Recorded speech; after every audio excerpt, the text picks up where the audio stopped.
Dans quelques instants, nous allons passer un message clair au gouvernement Legault.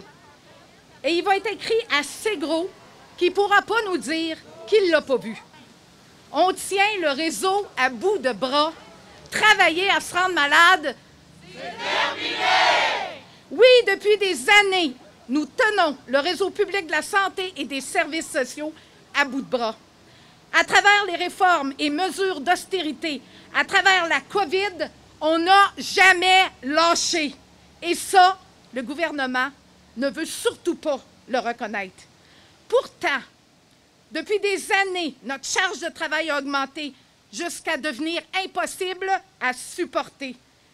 Les conditions de travail déplorables que le gouvernement impose, convention après convention, réforme après réforme, font qu'aujourd'hui, il y a une grave pénurie de main-d'œuvre dans tous les secteurs du réseau.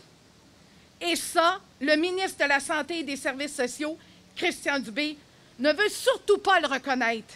C'est la voix de 131 000 personnes, dont une vaste majorité de femmes, qui vous dit que c'est assez.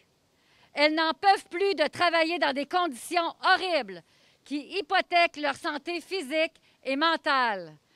Les travailleurs et les travailleuses veulent une réelle reconnaissance du rôle essentiel qu'ils et qu'elles jouent dans les soins et les services offerts à la population du Québec. Une reconnaissance qui passe obligatoirement par de meilleures conditions de travail et salariales aussi. Il est grand temps d'un juste retour du balancier. On le sait et la population le sait aussi. Le temps presse et il est essentiel que les choses changent rapidement. D'abord, là, il va falloir un réel investissement.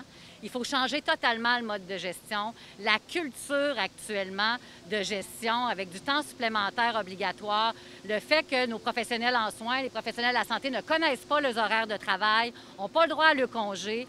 On n'est pas capable de savoir quand est-ce qu'on va sortir de notre travail quand on rentre travailler. Il faut changer cette gestion. Il faut avoir des postes stables. Il faut avoir de la reconnaissance au travail. Il faut être capable de respecter le droit des travailleuses. Alors, il faut vraiment changer la façon et l'approche actuellement dont les professionnels en soins et les professionnels de la santé sont gérés. Et on a des solutions actuellement sur la table en négociation pour stabiliser les postes de travail, pour faire en sorte que les horaires de travail puissent donner un peu de répit aux professionnels en soins et que les équipes soient stables et qu'on revoie notamment les ratios professionnels en soins patients. Puis ici, on est aussi aujourd'hui pour dire que ça va prendre de l'investissement salarial. On ne peut plus accepter le fait qu'on ne nous donne pas des salaires décents.